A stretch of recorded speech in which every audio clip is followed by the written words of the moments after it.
Hey friends, so this video is absolutely by popular request. Everybody wanted me to make a video on how to get a good guitar sound using only Ableton devices, which is a fun little challenge and absolutely achievable. I don't really know where to start other than just to say that all of the racks that you're going to see here are available to download, and I'll put the link down at the bottom in case you want to have a bunch of different guitar racks to use right off the bat. And then further on in the lesson, we're going to show you how to roll your own, essentially how to make your own guitar effects using kind of the method that I have laid out here. All right, so let's first of all listen to the clean tone, okay? The clean tone meaning I'm plugging directly into my interface in the instrument input.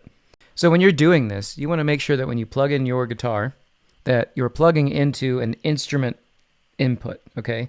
There's usually a little switch on your interfaces that will switch between a line level input and an instrument level input. All this does is change the impedance so that there's more level when you're plugging in an instrument. So I'm using my super awesome and amazingly trusty and incredible Relish Jane guitar. This thing is unbelievable. But I'm basically just using it with some humbuckers, and it has a coil tap so I can get kind of single coil sounds, okay? So we can kind of have all the different stuff. So anyway, enough talking. This is what my clean tone sounds like. This is the first tone. This is the rock tone, okay?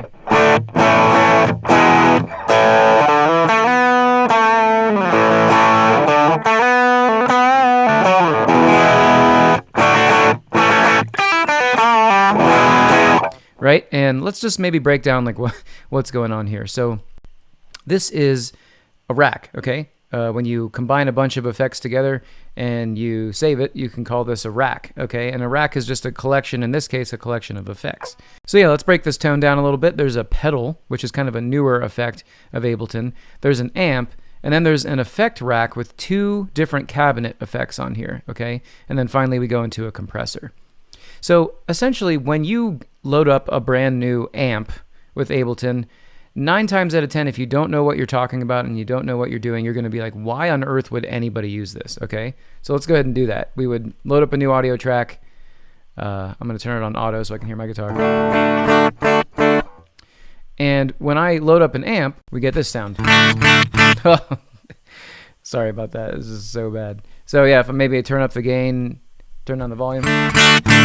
So what you need to understand is that all of these guitar effects rely on each other to achieve a good guitar tone. A good guitar tone is almost like a boot camp level training in gain staging, okay? So amp, in terms of trying to get a, what you would consider a classically good guitar tone, is not going to work in and of itself. It has a companion effect called cabinet, okay? So when I grab cabinet and drag it down here, we instantly get a different sound, right? Now without cabinet, we get... Okay, so I hope you can kind of start to understand what I'm going for here. So what is cabinet? A cabinet is essentially a filter, and it's a filter designed to try to sound like these different speaker cabinets, okay? And then there's also these microphone configurations. You can do near on axis, meaning right on the speaker, and then near off axis, meaning that the microphone is going to be slightly off the center but still pointed at the center, and then far away from the amp, okay? So this is what will create a natural sound. And then, so when we go back to look at this rock tone, okay, you can see that I not only have one cabinet effect, but I have two, okay? There's a single 12 speaker with a dynamic microphone, and then a 212 speaker cabinet with a condenser microphone on it, okay? Now, if you listen to what this sounds like with just one, that's the kind of sound you get. When you add this other microphone and you get... See how much more natural that sounds? Let's try to listen to it with just a big chord.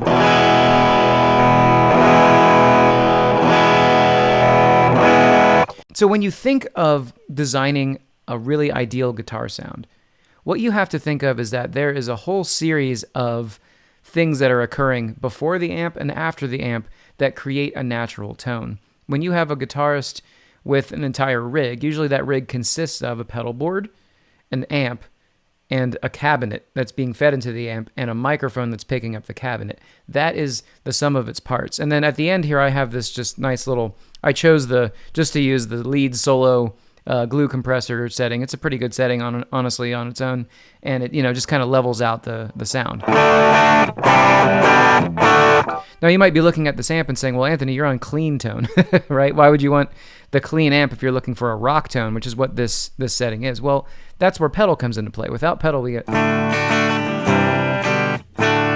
And then what we're using this pedal as is, the pedal has 3 different settings. We have an overdrive, a distortion, and a fuzz, okay? And on the overdrive mode, it kind of gives you that classic tube screamer overdrive. And then in order to get more of a tube screamer kind of sound, I turned up the mid-range. And this mid-frequency, you can bump it at different levels, right? So this is like a low-mid, kind of thuddier sound, and then this is like a kind of vanilla setting, and this is your kind of brighter sound, right? So I have it right in the middle there. Now what this pedal is doing is it's distorting pre the amp, okay? The distortion tone is made by the pedal, and the amp is just simply providing kind of like a container for the tone, right? And then the effect rack, we are using this to kind of filter that bright, so here's what it sounds like without. Ooh, yeah. Again, remember, amp and cabinet always have to go together, okay? So, now with those concepts kind of like kind of rooted in, let's go ahead and look at treble booster. So this is another way to think of making a guitar chain, is that this is sort of like gain staging boot camp, okay? Let's go ahead and listen without pedal, all right? So what this amp kind of sounds like to me is like a Fender Bassman, right? It's got that kind of like thuddy, like low end that's kind of growly, and it kind of sucks, right? Well, back in the day, in the early tube amps, in order to get rock and roll tones out of these early amps with, tube distortions, that you couldn't crank the volume up enough to get it to break up, right? So what they invented was this thing called a treble booster, right? Which is essentially a pedal that boosts your gain, okay? So there's a lot of gain coming out of it, and it boosts kind of the top end of your guitar. So you get kind of like more distortion tones, right? So now we got... And here's without it. Right, so this is more of like a treble booster sound. Now, if I turn the amp off, I'm sorry about this already, but see how much more gain it has without, and this without it. So here's the concept. This is just a little bit of technical knowledge. Now, this is a lot of gain. I'm turning this up almost 9 dB coming into this amp. But listen to the amp. If I turn this output down, the amp is almost the same level, okay? What's happening is we're clipping the input stage of this amp. As I turn this output up, the amp doesn't necessarily get louder, okay? It just has more gain, all right? This is gain staging. This is a great way to show what gain staging can do, okay? So with a setting like this, you kind of get like a vintage tone, right? So this is kind of like the Jimmy Page setting, right?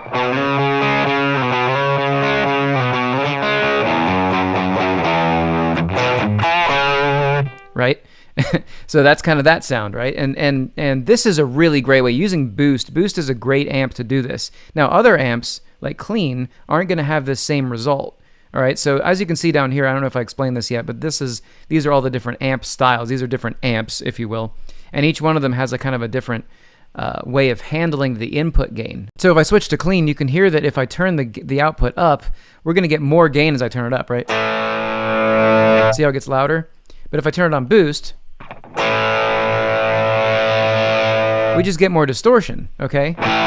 So the Boost is a great amp. I really enjoy the Boost one because you can use gain staging to get different amounts of breakup in the amp, and man, does it sound amazing. I love it.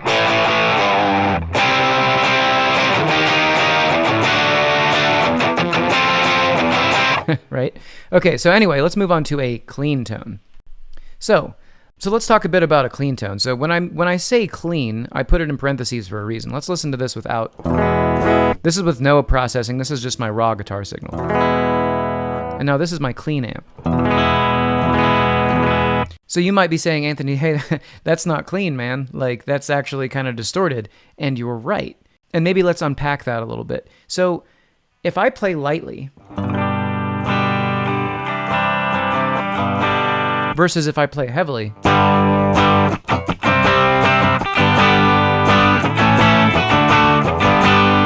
you can hear that I have control over how much distortion is in the signal. Any hit record that's got a clean guitar amp isn't clean. That's totally untrue. What it is, it's filtered through all kinds of stuff. You probably have a pedal board, you have gain staging going into an amp, you might have some effects loop, you have, you know, different microphones on different cabinets and stuff like that, compressors and things like that, to create a clean tone. That's really, I think the best clean tones do this kind of thing. You have a, if you play lightly, you have hardly any distortion at all. And if you play heavily,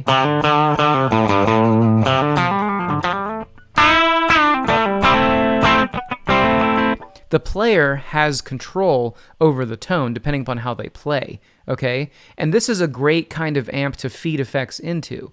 A little bit of distortion can help a guitar stand out in the mix, but you'll never know that it has distortion on it, okay? That's also why this is kind of a funny video, because, you know, I can show you all these different, you know, presets all day, but, you know, how it blends with the mix is going to be completely different. If you heard a guitar in a hit record soloed by itself, you might think, whoa, that's kind of weird, and why is the EQ like that? Well, that's because they dialed in the amp to try to fit the song, okay? So when you're thinking about mixing a guitar, rarely is a guitar ever going to sit in a mix just right without a little bit of saturation, a little bit of gain, a little bit of something. So, you know, I hope you got a little bit out of this, because a clean tone doesn't necessarily mean totally clean.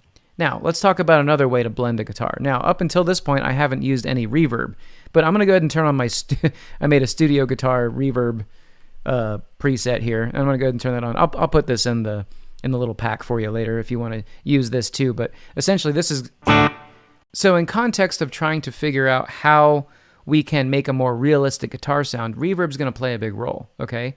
You never hear a sound in dead silent space, okay? You always hear something, some manner of the room, okay? So usually when, you know, another thing is if you pull up an amp by itself and play through it, and you don't have any reverb on it, it's not going to sound natural, right? So what this is basically simulating is a relatively large studio room that you might record a guitar in, right? So this is like a studio guitar room, okay? So,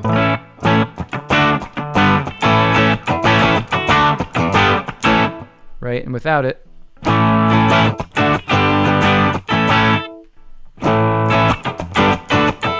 so this is just going to add a level of realism, okay, to your guitar tone, all right?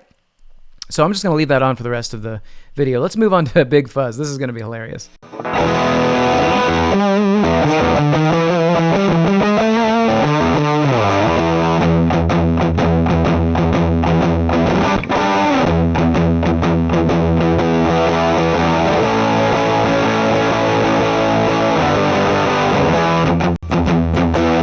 Tame Impala for you. So yeah, this is a hilariously super over-the-top version of using the fuzz on the fuzz pedal, okay? And I'm going into the rock amp, and I've got the mid-range turned all the way up. This is going to give you that really like hovery kind of woofy, woolly kind of sound, you know? And that's what I think of. Whenever I think of fuzz, I think of woolly. Some people think of like broken amp kind of sound.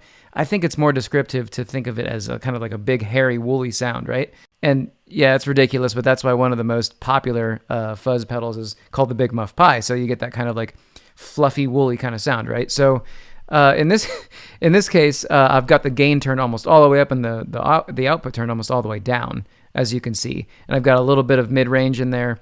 And yeah, the mid-range is turned up right here, and you get this big, huge...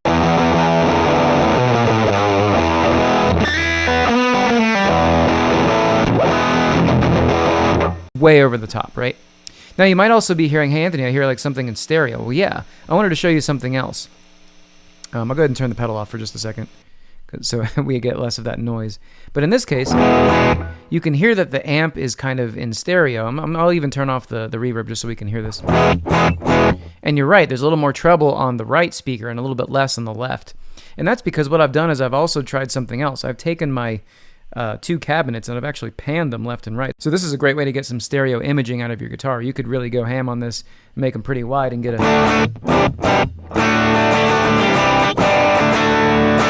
You know, and then, you know, if these are effect racks, so you could also just grab like an EQ8 if you wanted more brightness on the left speaker. You could just kind of, you know, pull this up a bit. And listen to that, we've got a really awesome wide sound, and then with this fuzz. I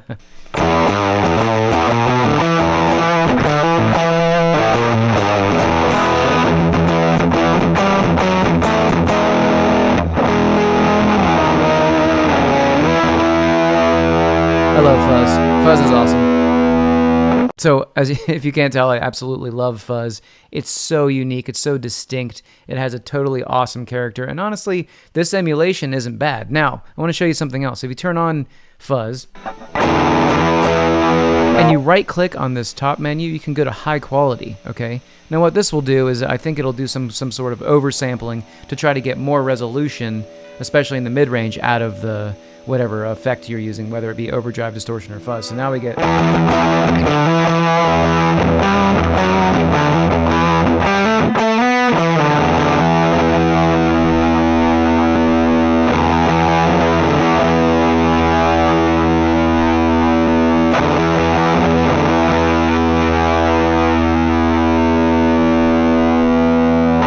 So some of you might hear the difference, some of you might not, no big deal. Okay? So... oh yeah. Do a little drop D action. Let's go to the metal the metal setting. And real quick, update about my Ableton online courses. I am pretty much in the beta stage now of the composition course, and I'm starting to flesh out the mixing course. So we're getting really close, people. If you're into the idea of learning Ableton from A to Z with me, I'm assembling these paid courses, and they're going to be incredible. Again, you can learn anything that you want to learn about Ableton just off of YouTube alone, but if you enjoy my teaching style and you want to do this quickly and efficiently, my lessons are going to be thorough, optimized, and organized to get you to the next level very quickly. Okay, so if you're interested in learning more about that, I've also included a link so you can sign up to be notified when those courses are ready. All right, let's get back to it.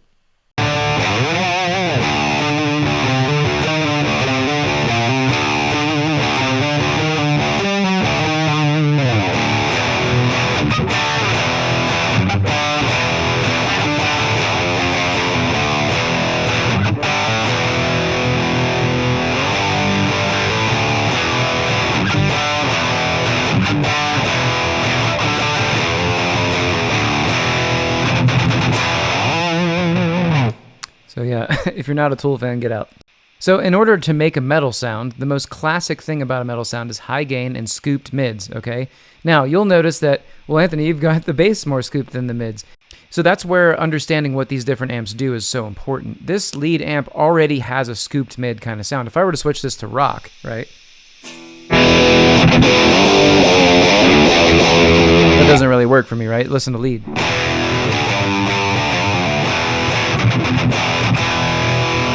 The cool thing about the lead one is that it's got really tight lows, so you can get great palm muting kind of sounds, you know.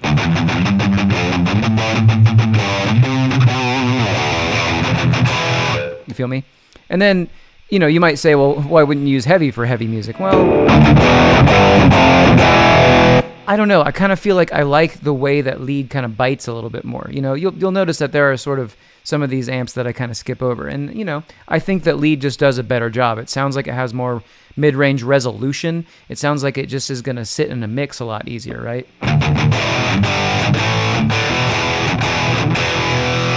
Awesome. Okay. Okay, so moving on, let's look at this Spanky compressor tone. Okay, so now we got...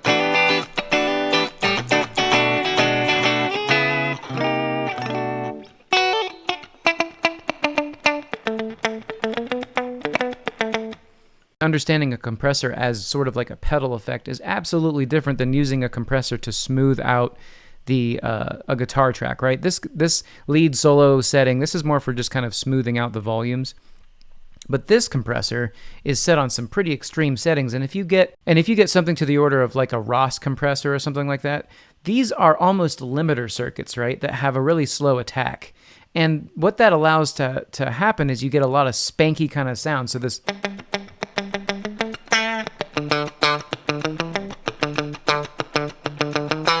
right? You hear that? So listen without it.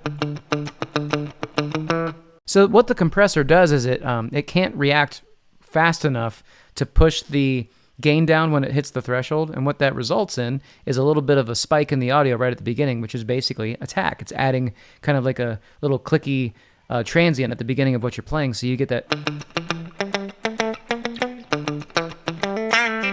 Let's try a different setting.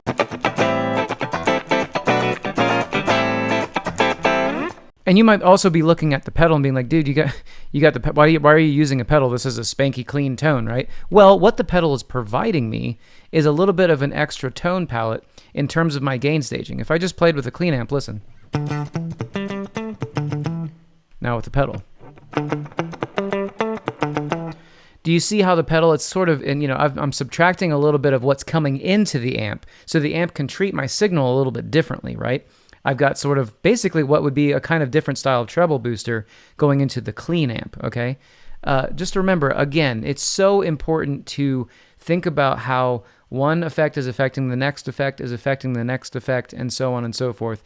The sum of its parts is how you get the tones, right? Okay, so moving on, somebody had asked me, hey, how can I make a bass tone with a guitar in real time? Well, now, there are lots of effects available to you in terms of plugins that can do this much better than kind of the stock Ableton plugins can do. But I found that you can actually use grain delay, and if you set it on -12, okay, and then you play around with spray and frequency. And you also want to turn your time, instead of sync, you want to turn it to as low as it'll go. So 1 millisecond, that's about as fast as it's going to be, all right? And then if you mess around with spray and frequency, I put them on this XY controller so we can just try different settings. But you can get kind of an octave down effect, right?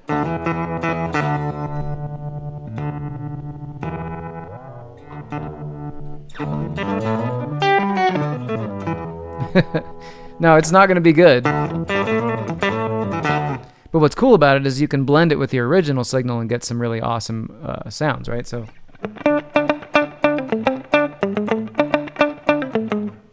here's without it. With it. Right? Kind of like a Boss Octaver, right? Now what I found that I really did enjoy, however, is the really crappy, badly executed octave up sound that grain delay can make, and you get that perfect Radiohead sound with it.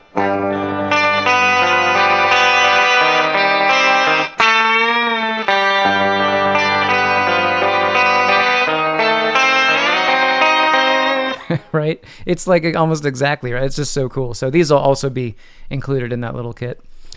Okay, so you really, hopefully you're really going to enjoy this next part. This is a pedal board that I've designed using Ableton effects to make different standard pedals. Okay, so let's go ahead and look at what's going on in the back end. And in the back end, we've got a clean amp, okay, and we've got just 2 cabinets and that classic lead solo preset on the glue compressor, and it sounds like. And remember, just like a good clean tone, if I play it real hard, I can get a little bit of breakup, right? Okay, so let's look at some of these effects. Let's start with the pedal compressor. So now we've got that classic,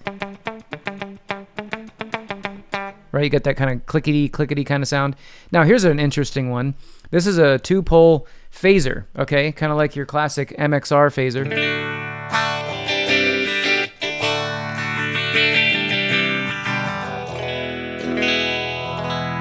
Right? Now, this took a little bit of tweaking in order to get it to be within the range of a guitar. This color thing can really help. So check it out. When I have this up high, listen.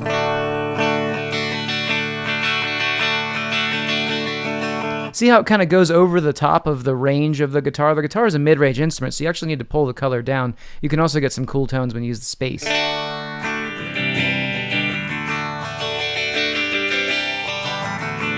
Now, when you use phaser right, I think phaser is actually a really well-designed effect in Ableton, and it's really, really awesome. Okay, so I also have a tube screamer, okay? Now, this is just a classic, maybe a setting that a tube screamer would sound like. You've got that low, what is that, probably like 800 hertz boost in the mid-range, decent amount of gain, a little bit of output left, and you get...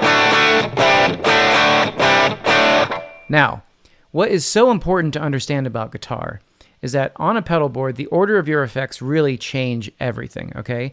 A really awesome sound that you've probably heard a lot is a pedal phaser before a distortion.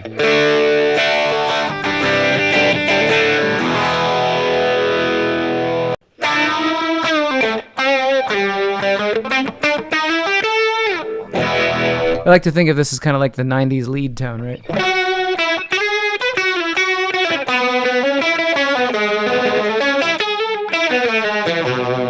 Now listen to what happens when I take the phaser and I put it after the tube screamer. You hear what I'm talking about? I'll do it slower. Now, see, to me, that doesn't sound as pleasing, right? I mean, maybe it kind of sounds like, you know, like a Ween effect. I feel like they purposefully, like, put, you know, guitar effects and used crappy guitar effects to try to get that hilarious sound that they get. But really, you know, like to me, a pedal phaser sounds really great before your distortions because you can kind of control those resonant peaks, right? The distortion is acting like a filter. Okay, so, and I also have a tremolo. And the way that I did this is I use an auto pan, right? If I have it set on 180, it's not going to do much. And the reason that it's not going to do much is because we're listening in mono, okay? So what we have to do is we have to phase the auto pan to be totally in phase with itself so that it will duck the volume here and there. And now we get this nice... And now I have an amount knob so I can get a really big or a kind of like more subtle, right? Now, used in conjunction with a phaser on space mode, you get a classic Boards of Canada.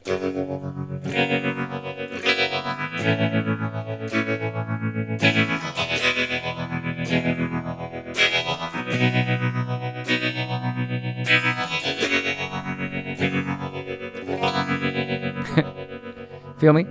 Cool. So then, like, let's go to the 80s. We've got a classic pedal chorus kind of sound.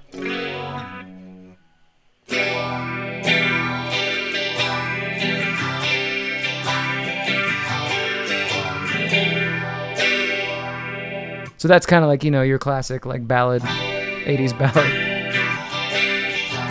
All right. Then we've got an analog delay, kind of classic. We'll put that on with a tube screamer and get kind of a...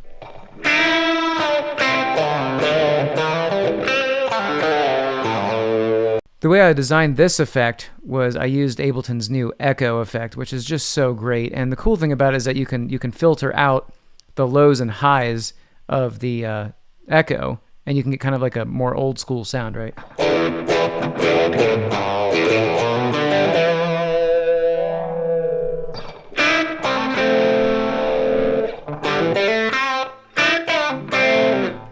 So, you know, analog delay is great for those like David Gilmour style, like lead tones.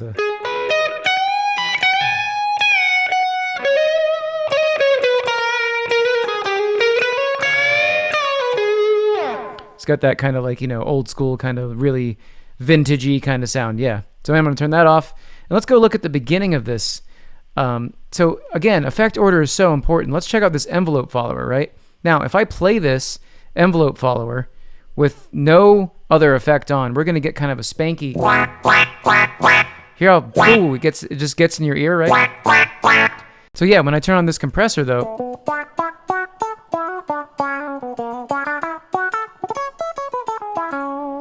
there's a little bit less of that, you know, that resonant peak isn't going to just kind of get super loud and obnoxious, right? Now, if I use it in conjunction with a distortion, the same effect is achieved just in a different way, right?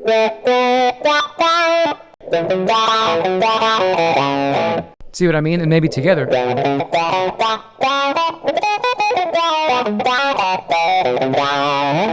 See how much more controllable that is? Okay, so we'll turn that off. And then I have an auto wah, which is, you know, basically the same thing. But what I did is I used a different filter mode to kind of get more of a different voicing for this.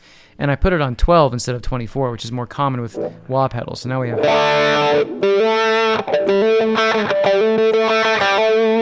Let's listen to that clean.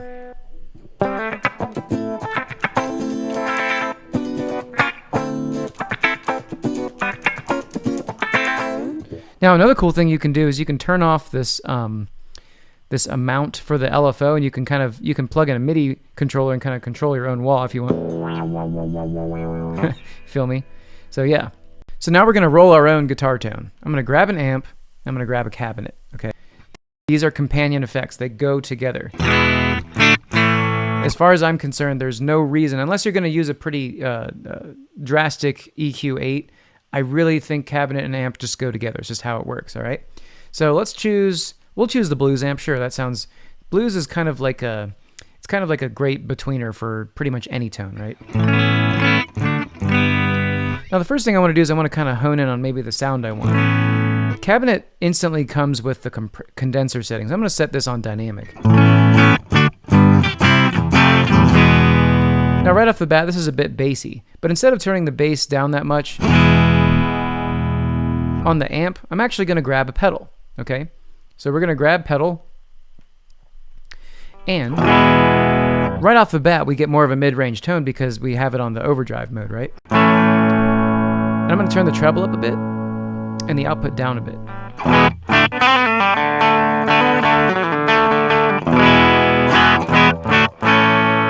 So now we've got kind of a great tone to start with.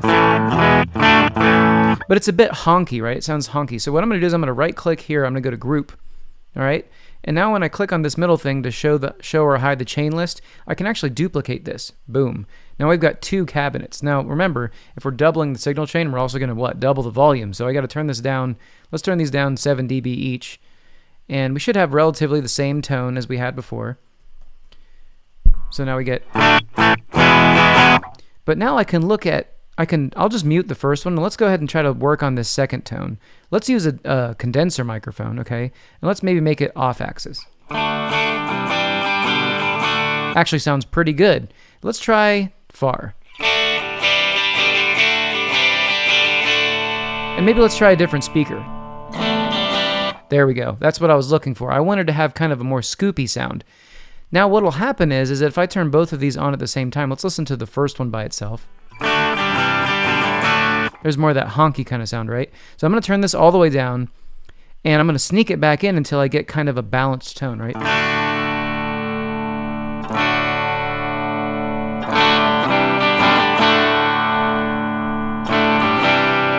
So without it, and with it, we get more of like a, this is kind of that woolly effect, right? We can try different combinations, right? It's actually kind of nice there. But I think my favorite is the far. And remember, add a little bit of room reverb.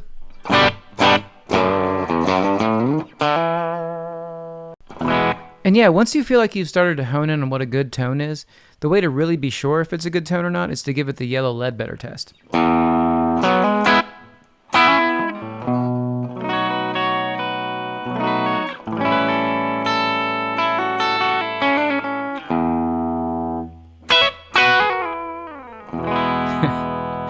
Well, I hope you enjoyed this video as much as I enjoyed putting it together. Again, all of these amp racks are available, as well as the reverb and as well as the guitar pedal board. All that is available in the link below. If you like this kind of thing, like, comment, subscribe. Much love, everybody. Have a good one.